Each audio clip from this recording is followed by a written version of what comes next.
Ya, 8 de la mañana, 35 minutos. Bien, luego de algunos minutos estaremos con el doctor Gustavo Gaete, máster en Derecho Procesal, especialista en Derecho Penal y docente universitario, para conversar sobre qué va a pasar con estas personas detenidas en las paralizaciones 2025, inclusive ya con pruebas contundentes de que están actuando con el terrorismo. Y yo creo que 12 personas es muy poco para la cantidad de infiltrados.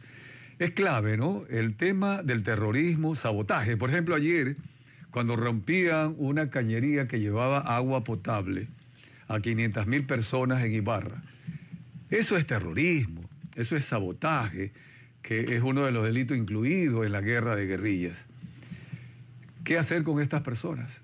Si se las capturara, también a esos que rompieron las cañerías, como a estos que capturaron los 12 de Otavalo, que ahora así los denominan, que quemaron un destacamento policial. Aquí la ley es fuerte, pues en Ecuador hoy llega hasta una prisión de 30 años. Más aún si se lo ha hecho en momentos de estado de excepción, aprovechándose las movilizaciones. Marlon Vargas dice que no, que son héroes sociales. Es decir, igual ya tendrán los abogados preparando la defensa. ¿Cómo actuar ahí, o cómo podría actuar ahí la justicia? Y ojo, que ya Marlon Vargas está agregando esta demanda de que le dejen libre a los héroes sociales que quemaron el destacamento policial y patrulleros. Es decir, él no va a crear la ley, él no es abogado, pero no faltará que aparecerá algún defensor de derechos humanos y abogados con sus argumentos. Exactamente, al punto que ya están manejando el tema de la petición de revocatoria de las medidas cautelares distintas a la prisión preventiva. Sí, ellos ya la audiencia ha sido calificada de flagrancia y actualmente se encuentran detenidos 12 de los 13 procesados por el delito de terrorismo. Audiencia de calificación de flagrancia y formulación de cargo. Claro, hay que revisar, ya hay una petición revisada, no sé si la audiencia se realizará en el transcurso de esta semana con respecto a los detenidos por el tema de Otavalo, pero en la diligencia la fiscal presentó los testimonios de los deberes policiales agredidos, quienes identificaron a los procesados como los responsables de portar explosivos artesanales, ingeniero, bombas molotov, escudos metálicos y otros artefactos durante los ataques registrados en las primeras jornadas de protesta de Imbabura, que ocasionó la quema del comando de la Policía Judicial en Otavalo. Mire que hay un dato importante, y ellos saben lo que están haciendo con la desaparición de estos 17 militares. Es secuestro, ¿no? Exactamente. Justamente hace pocos minutos las Fuerzas Armadas emitió un comunicado en el que presentó ya la denuncia formal por secuestro al personal militar ante la Fiscalía General del Estado. A reglón seguido, 4 militares de los 17 desaparecidos han sido liberados, vestidos de civil y bueno, con golpeados, con evidentes muestras de que han sido golpeados, torturados. Incluso también se entregan sus armas, ¿no?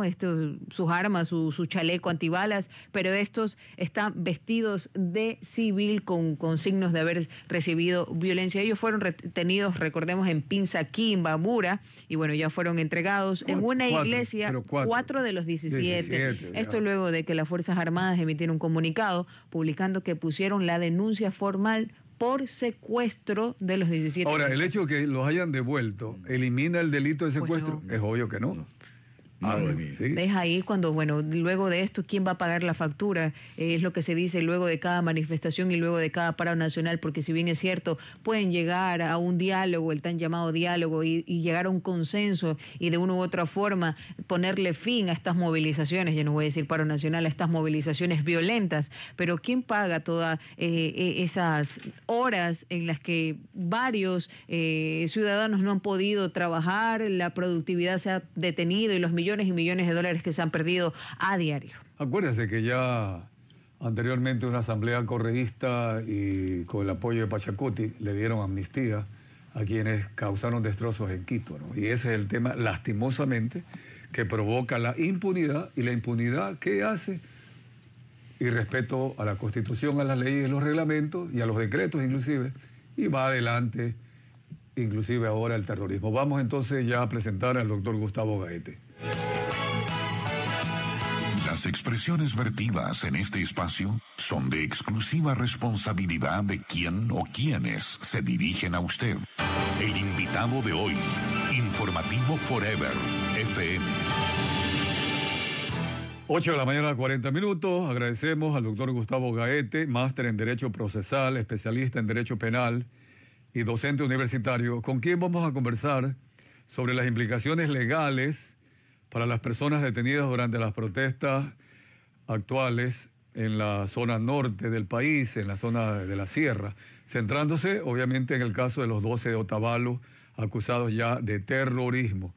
Le damos la bienvenida, doctor Gustavo Gaete, Washington Delgado, junto a Lourdes Guadamut. Los saludamos. Bienvenido, buenos días. Muy buenos días, Washington. Muy buenos días a todos los escuchas. Qué gusto compartir con ustedes. Las protestas en Ecuador comenzaron en una respuesta, ¿verdad?, a la eliminación del subsidio al diésel, convocadas por la Confederación de Nacionalidades Indígenas del Ecuador, CONAIE. Ahí se ha denunciado, y ayer Marlon Vargas también manifestó, que sí, que hay infiltrados, dice él. Pero los infiltrados, obviamente, responsabilidad de quien convoca a las marchas o a movilizaciones. Y en este caso, ¿cuál es su posición legal, constitucional, respecto a quienes quemaron una central policial, patrulleros y también algunos vehículos civiles allá en Otavalo? De acuerdo, ingeniero. En definitiva, es importante que usted destaque que hay que tener una posición constitucional, porque aquí estamos viendo realmente el choque de dos cuestiones fundamentales con respecto a un Estado de Derecho. Primero, el legítimo derecho a la protesta, el legítimo derecho a la resistencia que está constitucionalmente garantizado, y a su vez el derecho de ejercer el poder punitivo de forma legítima. Entonces, en esta coyuntura hay que tener muy claro que es muy difícil marcar la línea con respecto a qué es legítimo derecho de resistencia y cuál es la actuación que tiene que tener el Estado frente a actuaciones manifiestamente violentas y que en definitiva desbordan ese legítimo derecho a la resistencia. En casos de delitos como terrorismo, sabotaje y demás, hay que tener mucho cuidado con cómo el Estado, a través de la Fiscalía, va a realizar la imputación a fin de no quedar en generalidades. Ahora, respecto al caso de los 12, hay cuestiones muy claras y el Estado no puede renunciar al derecho, o más bien a la facultad de ejercer este poder de castigar ante actuaciones manifiestamente violentas, y no hay que politizar la justicia desde una u otra posición. Bien, ahora el discurso, ¿no? Es obvio que para quien con un mínimo entendimiento del discurso político manipulado, ayer Marlon Vargas primero marcó distancia.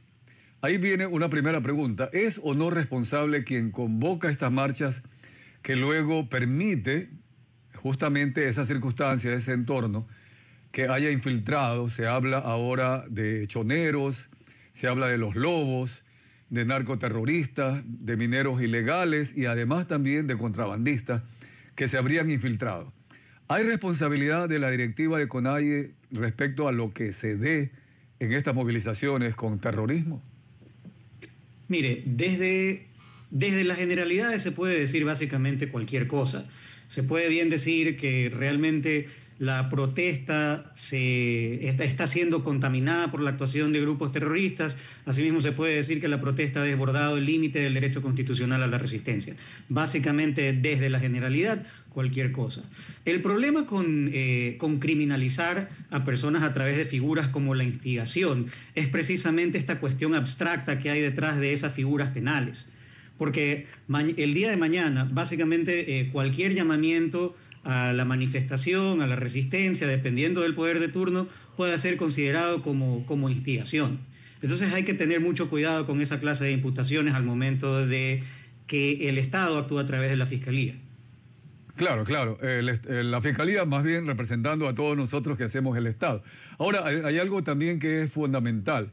También Marlon Vargas ayer, bueno, antes de ayer, el día del viernes en la noche, en una rueda de prensa, los declaró héroes sociales a quienes están apresados y que fueron trasladados a Esmeralda. Héroes sociales, hay una distancia tremenda contra lo que hicieron en la práctica. Pero esto ya nos da un indicio de que seguramente aparecerán organizaciones de derechos humanos y, ¿por qué no?, abogados, defensores, que irán con esa teoría de que están defendiendo los derechos de la sociedad, etcétera, etcétera. ¿Cómo se va a confrontar allí versus la acusación de la Fiscalía? Ahí las pruebas hablarán mucho más de lo que digan las teorías, porque desde una posición política u otra se podrá decir cualquier cosa, pero realmente lo que aquí determinará marcando cuál va a ser el camino de la administración de justicia es lo que se pueda demostrar a través de lo que consta en videos, a través de las diferentes partes, a través de la declaración de las personas que estuvieron efectivamente en los hechos. Entonces tampoco se puede simplemente defender desde la abstracción una cuestión que se va a discutir en un juicio de carácter penal. De acuerdo. Bien, doctor Gustavo Gaete, un gusto saludarlo, 8:46 de la mañana. Las declaraciones de Marlon Vargas, líder de la CONAIE, ayer durante la tarde en rueda de prensa, despertó ciertas suspicacias al acusarlo, al acusar al gobierno nacional y señalar y calificar la muerte del líder comunero como un crimen de Estado. En ese sentido, ¿cuáles son las vías legales que podría tomar la CONAIE y qué piso, qué sustento podrían tener en ganas de pescar quizás a río revuelto y convertir este lamentable hecho, porque lo lamentamos toda vida, que se pierde es lamentable, pero en este contexto del paro nacional, ¿hasta dónde se podría utilizar esta lamentable pérdida como un punto a su favor en contra del gobierno nacional? Bueno, si lo vemos nuevamente desde la perspectiva política, esto se puede utilizar para ganar capital hasta donde digamos, hasta donde alcance o hasta donde llame la atención pública, hasta que no, digamos, llame la atención algún otro suceso. Ahora, desde una perspectiva estrictamente legal, en definitiva lo que se va a analizar es si hubo un exceso de uso de la fuerza por parte de los miembros de la policía, por parte de los miembros de las Fuerzas Armadas, o si en efecto esto desborda incluso hasta ese límite y ya llega a lo que efectivamente sería un crimen de Estado.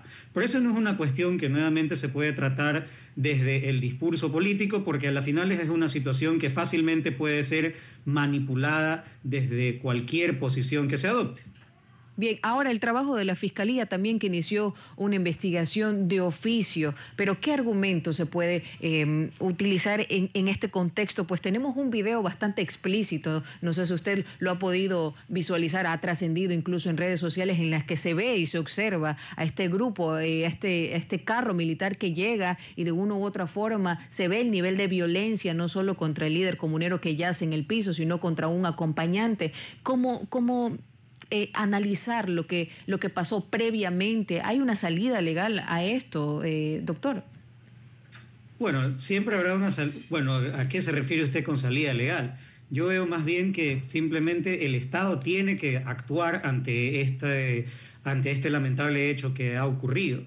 Aquí lo que se observa en los videos es que en definitiva ya no existía ningún peligro para actuar, o por lo menos que justifique la actuación de las fuerzas del orden. Tal como se ve en el video, se ve una persona que ya estaba en un estado más bien de indefensión, diría yo, y que no justifique el accionar de la policía.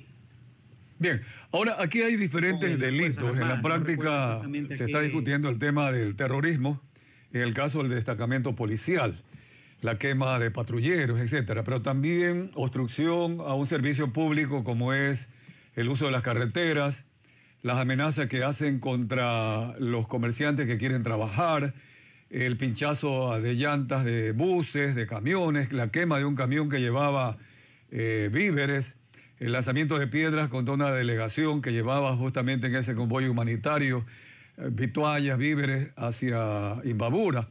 También tenemos el tema del sabotaje que se efectuó ayer contra unas cañerías de agua, dejando sin agua a 500.000 personas allí en Ibarra, y otros delitos, ¿verdad?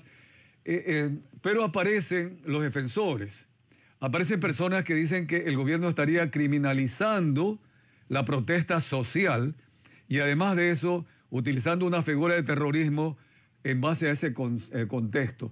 ¿Cómo puede usted dirimir en este caso desde el punto de vista tanto constitucional como el derecho procesal, doctor Gustavo Gaete?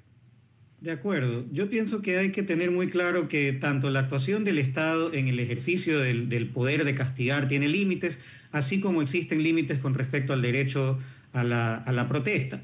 No se puede digamos, justificar la criminalidad bajo el paraguas de la protesta social, así como tampoco se puede justificar los excesos de la fuerza pública. Y es esa línea la que hay que tener muy clara y la que hay que marcar. Y ciertamente determinar esa línea es excesivamente complicado en situaciones como la que estamos viviendo como país.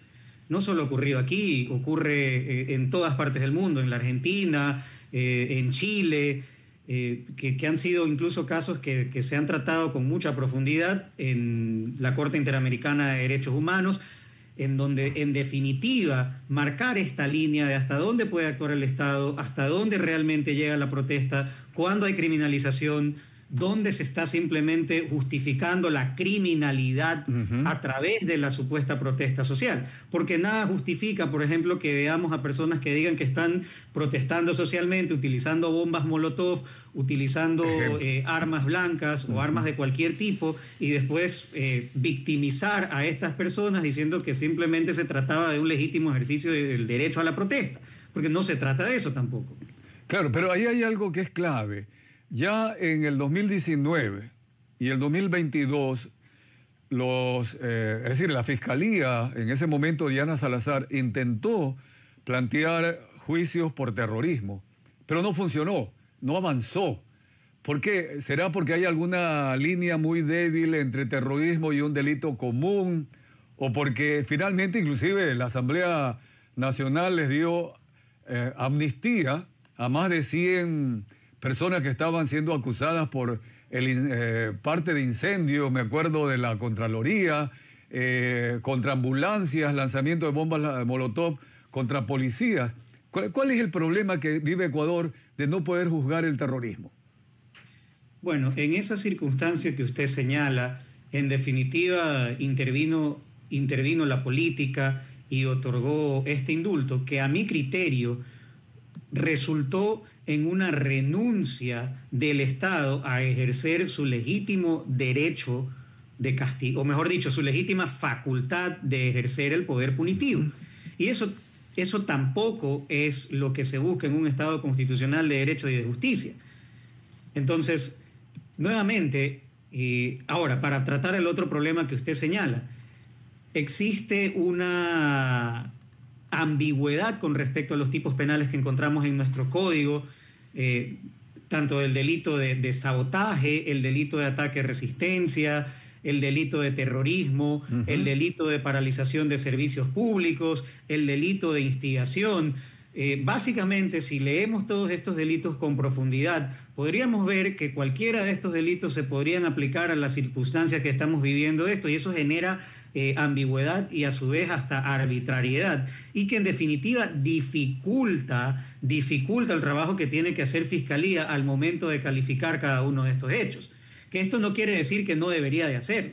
Esto quiere decir que tiene que ser muy prolija y seleccionar el tipo penal que se ajuste de manera clara y exacta a las situaciones que están ocurriendo. Porque mucho se puede querer aplicar el delito de terrorismo porque tiene una pena más grave, porque, digamos, llama la atención a la ciudadanía que se aplique este determinado tipo penal, pero a las finales, en el juicio, esto se puede terminar, esto se termina cayendo, se cae la acusación de Fiscalía, porque el tipo penal, en efecto, es muy abierto y la interpretación de la ley penal simplemente, o más bien, debe de realizarse bajo el principio de favorabilidad. Entonces, si tengo dos tipos penales que pueden tranquilamente encajar a cualquier situación, ¿qué es lo que tiene que hacer, digamos, cualquier abogado que esté ejerciendo la defensa? Bueno, a mí no calza el delito de terrorismo, o por lo menos están en juego estos dos tipos penales. Obligatoriamente se debe interpretar que aplica el que afecta de menor manera al ciudadano o al procesado. Entonces ese es un poco el problema que ocurre procesalmente con las figuras penales que se han creado cuando se desborda el legítimo derecho a la resistencia. Sí, yo creo que con esto me lleva a una conclusión, doctor Gaete. Lastimosamente la ley está escrita, ¿no? Pero en la práctica no se la cumple y eso crea impunidad, crea anarquía. Fíjese usted que el artículo 376 del COIP habla sobre terrorismo, comenzando con el numeral 1, dice la persona que respecto de un transporte terrestre, una nave o aeronave, plataforma fija marina, se apodere de ella, ejerza control sobre la misma por medios tecnológicos, violentos, amenaza o intimidación. Están pinchando las llantas de los buses, no los dejan circular. Entonces está dentro del artículo 366, que es terrorismo. El numeral 2, la persona que destruya por cualquier medio, edificación pública o privada, quemar un cuartel policial. Entonces es, digamos, terrible el hecho de saber que la ley está, que está ahí el texto en blanco y negro, pero no se lo puede aplicar. Yo no diría que no es que no se lo puede aplicar. Yo diría que dependiendo de quién está ejerciendo la facultad de la Fiscalía General del Estado, básicamente podrían seleccionar cualquiera de los dos tipos penales, o mejor dicho, cualquiera de varios tipos penales, porque así como usted me menciona el terrorismo, también podrían aplicar el delito de sabotaje, la persona que con el fin de trastornar el entorno económico del país, el orden público, destruye instalaciones industriales o fabriles o centros comerciales, puertos. Hay el delito de ataque a resistencia, es decir, hay un sinnúmero de tipos penales que encajan en cada una de estas situaciones, y la idea es evitar que exista arbitrariedad en la aplicación de cada uno de ellos. Ahora, hay muchas circunstancias en las que han ocurrido, en las que se han observado en videos, que están, digamos, hasta cierto punto probadas a través de lo que hemos podido observar, que encajan definitivamente en el delito de terrorismo. Ahora será también el deber de Fiscalía justificar cada una de las acusaciones que haga. Y ese es otro problema. Hasta ahora me parece que hay, ¿cuántos detenidos? Más de 100 o alrededor de 100 detenidos.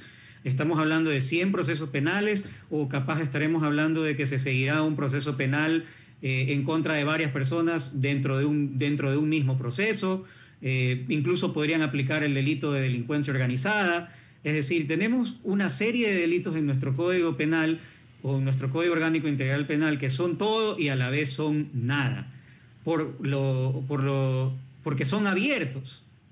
Claro. Bien, doctor Gaete, hace pocos minutos las Fuerzas Armadas hizo dos pronunciamientos. Uno, que puso la denuncia formal en Fiscalía por el secuestro de los 17 militares desaparecidos en el contexto de las manifestaciones, y luego confirmó que 4 de los 17 militares han sido liberados con señal de agresiones, incluso vestidos de civil. Sus armamentos también fueron entregados en cierta parte, al igual que su indumentaria. En ese sentido, cuando se inicia una investigación por el secuestro, por el delito de secuestro contra estos 17 militares, ¿quién responde en este caso? ¿Quién es la persona imputada? ¿Quién llama a este contexto de paro nacional, o hay que iniciar una investigación minuciosa para detectar quiénes fueron los que tuvieron retenido a estos 17 militares? ¿Sobre quién recae la responsabilidad penal? Bueno, ahí estamos hablando de el autor intelectual o el autor que a través de otros, sin estar directamente involucrado en el hecho, comete. Pero para eso habría que probar que existió una orden clara, determinada y dirigida a cometer el delito. Y luego tenemos los autores directos, que son los que físicamente privan de libertad a la persona. En este sentido, va a ser mucho más efectivo que la Fiscalía se enfoque en dirigir sus esfuerzos hacia probar quiénes son los autores directos materiales de los hechos. Porque luego se podría caer en una cuestión abstracta o ambigua con respecto al autor intelectual, salvo que se logre probar una orden directa, clara, determinada, dirigida a que se cometa este delito. Bien. A través de terceros, en el caso del autor mediato, ¿verdad? Porque tenemos el autor mediato y los autores directos que materialmente tienen relación y conexión directa con el hecho y con el resultado, en este caso la privación de libertad de estos 17 uniformados. Doctor Gustavo Gaete, muchas gracias por habernos atendido el día de hoy. Y sí, es un poquito penoso. ¿Cree usted que con la convocatoria a una nueva Asamblea Nacional Constituyente, la ciudadanía que nos está escuchando debería inclinarse justamente porque uno de los graves factores que vive el país es haber perdido por parte del Estado esas facultades y todo lo que hemos en este momento conversado, ¿no? Está bien el derecho que sea garantista, una constitución, hay 90 derechos, 90 garantías, pero los deberes de los ciudadanos, usted como penalista, ¿cómo cree que se pueda recuperar ese tejido social, esa responsabilidad cívica de los ciudadanos y que no vean este tipo de casos como un ejemplo a seguir, que caigan en el narcotráfico, la minería ilegal con el dinero fácil. Es muy duro en una situación de un país como el nuestro, que de manera eufemista se dice en vías de desarrollo, doctor. Mire, yo estoy de acuerdo con que el Estado tiene que ejercer de forma legítima el poder de castigar, pero lo que no podemos olvidar es que estas garantías del debido proceso, que básicamente siempre se mencionan desde una perspectiva de los que cometen delitos o del delincuente, son las mismas garantías que realmente nos defienden a todos frente al abuso del poder. Sin las garantías del debido proceso, tenemos un poder punitivo del Estado que se puede aplicar sin límites. Ahora, con respecto a la Asamblea Constituyente, con respecto a cómo recuperamos la confianza como la ciudadanía en el Estado, mucho más que cualquier reforma legal o que cualquier Asamblea Constituyente, la confianza se recupera aplicando el marco normativo que tenemos. No hemos ni siquiera aplicado de forma eficaz el marco normativo que actualmente tenemos, el marco constitucional que actualmente tenemos, e inmediatamente estamos acudiendo a reformar nuevamente la Constitución. Entonces, al pueblo flaco favor le hace entrar en un nuevo proceso constituyente si a la final es el problema, siempre va a ser de aplicación.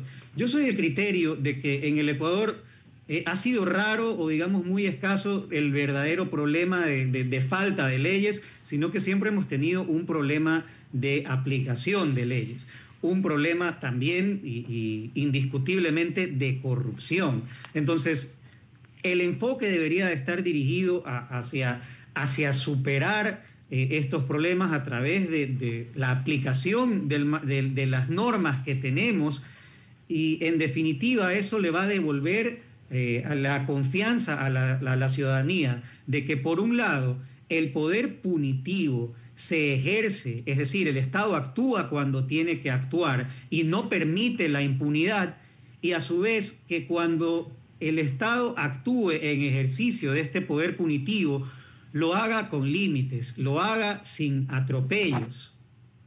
Doctor Gustavo Gaete, ¿cree usted que le hizo bien al Ecuador haber creado dos funciones más, como la de transparencia, en la cual está el Consejo de Participación Ciudadana y Control Social, que le quitó hasta cierto punto a la Asamblea la elección, el control, supervisión, y más que nada esa estructura de Montesquieu de tres funciones, ejecutivo, legislativo y judicial, que en los países del primer mundo se autocontrolan entre ellos con el check and balance?